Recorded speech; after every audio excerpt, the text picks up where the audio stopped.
Did you know that iRacing is putting on an additional special event during week 13 this season? This event is designed to test iRacing's new multi-manufacturer and multi-class splitting algorithm. How exactly does that algorithm work? Well, we're going to find out in this event. Despite it being week 13, this will be an official ranked race, and it will feature the GT3 and GT4 categories at the Charlotte Roval.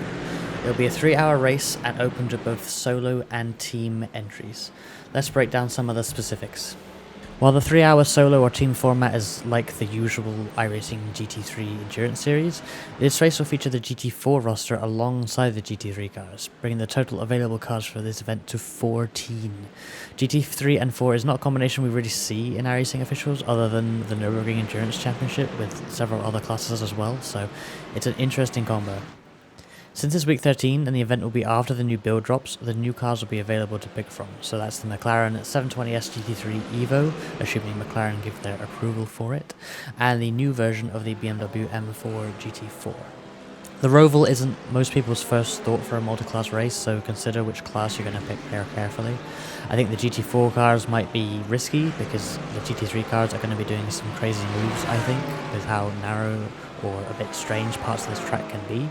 But driving GT3 might be frustrating because you'll have GT4 to deal with, and again, some of the spots on this track might be a little bit odd for a multi-class, so hopefully it's an interesting challenge in either category, but think about that before you sign up. Since iRacing is following their usual special event format for this event, the usual special event endurance time slots are in effect too. So here they are on your screen right now in UTC. You can convert them into your time zone, or if you want it done automatically, you can join my Discord in the description below, where the time slots will be automatically converted into your time zone. The invite link is in the description below.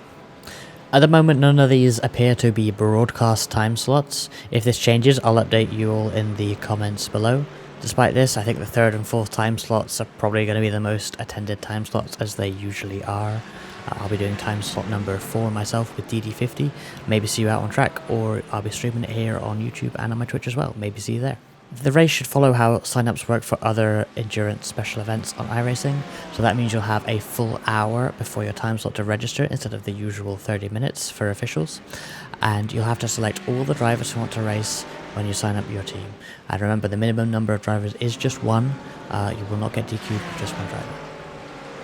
There will be 30 minutes of practice instead of the typical 3 minutes in normal official races, followed by the pretty standard 8 minutes and 2 laps qualifying session before the race.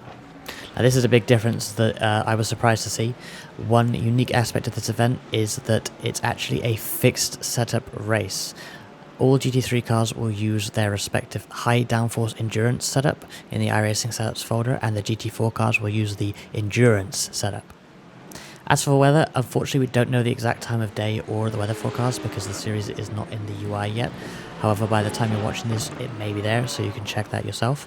I'll post the time of day in the comments below, and I will post the forecast in the Discord channel I mentioned earlier as well when it's available. Again, link to my Discord in the description below. Now, why should you drive this event? Well, the main purpose is to help iRacing test their new splitting algorithm. It's supposed to more evenly split the different manufacturers in a multi-class race, supposedly anyway. I think a lot of people have some questions about how good that's going to be. Well, we're going to find out if we're on the race and see how it is. But also, if you are the type of person who likes hunting the awards in iRacing, then iRacing are giving out the kind of rare iTested award in this event. They gave it away a few weeks ago with the Wild West testing event they did, but I think that's the first time certainly I've seen that become available, at least sort of publicly. So if you're the type that hunts iRacing awards, then you probably don't want to miss this because it may be your last chance for quite a while. That's all the basics covered for this event. Let me know in the comments below if you have any questions and I'll do my best to answer them. See you on the racetrack.